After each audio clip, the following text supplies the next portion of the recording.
Ladies and gentlemen, as you are likely aware, a significant and protracted conflict has been unfolding between the Ethiopian National Defense Force, ENDF, and Amhara Fano forces across multiple fronts.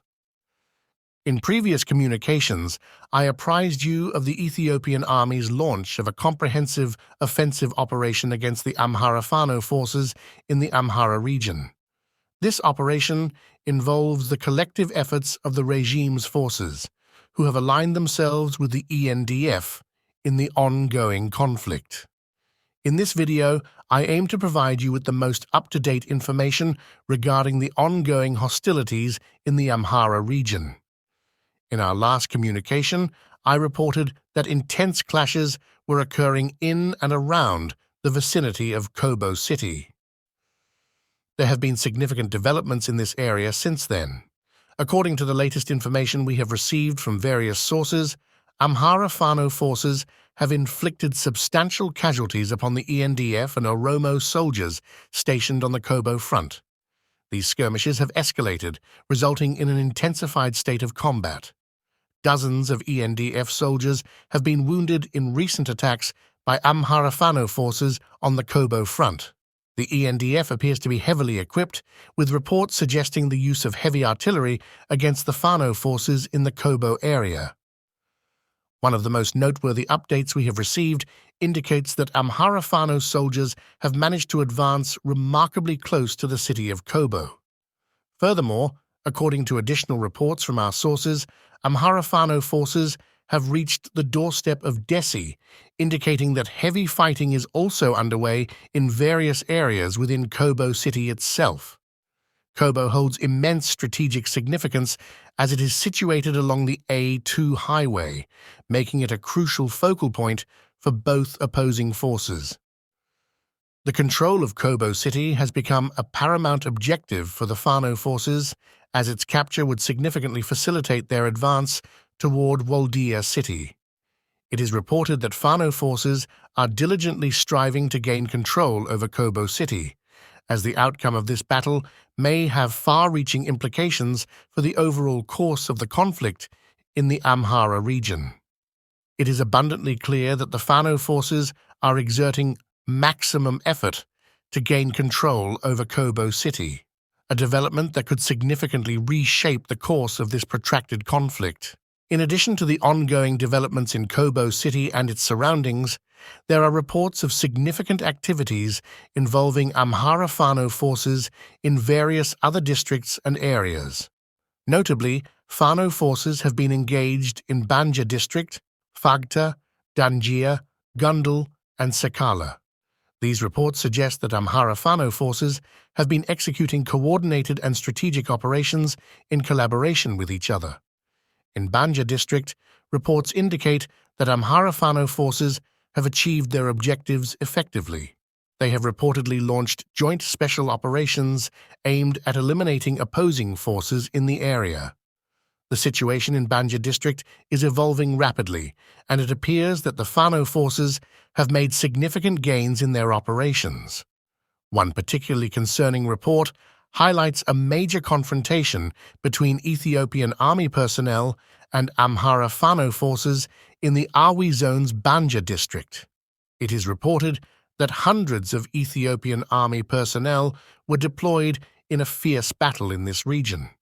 Tragically, more than 250 individuals lost their lives in the course of this battle, and an additional 80 sustained injuries, leading them to be admitted to Injbara Hospital for medical treatment.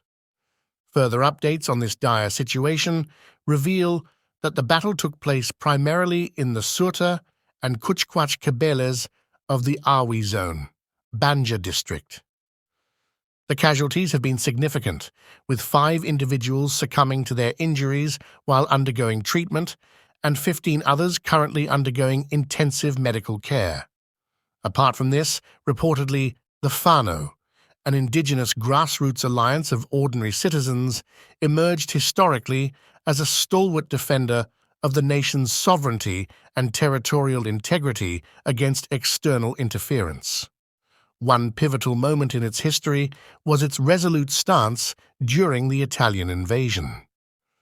Today, the Fano tradition experiences a resurgence, initially in response to the TPLF's aggressive actions, and now due to Abiy's expansionist ambitions. In a remarkably brief span, the nimble and strategic Fano forces have not only exhibited their valor on the battlefield, but have also shown their commitment to upholding civilian life, safeguarding public and private institutions and property, and adhering to international rules of engagement. Their conduct has garnered admiration and support beyond the confines of the Amhara region. Given the Amhara region's vast expanse, its significant population, the second largest in the nation, and its economic and political prominence, the government is deploying all available resources to regain control of the region. This includes a full-scale military intervention involving ground and aerial operations, occasionally with devastating consequences for civilian populations. Accusations of severe human rights violations, including alleged war crimes and crimes against humanity, have cast a dark shadow over these actions. This heavy-handed approach is likely to exacerbate an already volatile situation. Despite Abiy's extensive military efforts, he has lost control over nearly two-thirds of the country, including Tigray, parts of Amhara, Oromia, Gambela, and Benishangul. Widespread turmoil has led to declining productivity, a decrease in interregional trade, diminishing tax revenues, and a shrinking of foreign support, foreign direct investment, foreign currency reserves, tourism, and remittances. Coupled with the escalating costs of debt repayment and borrowing in foreign currencies, the government's ability to sustain a costly war is limited. The population is facing mounting hardships due to mismanagement, corruption, runaway inflation, soaring living costs, and escalating unemployment. The federal military is worn down and demoralized from continual engagements, making a swift resolution to the nation's conflicts increasingly unlikely.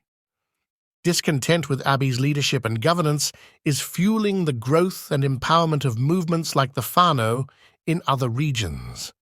However, Abiy appears determined to impose his agenda rather than seek a negotiated settlement.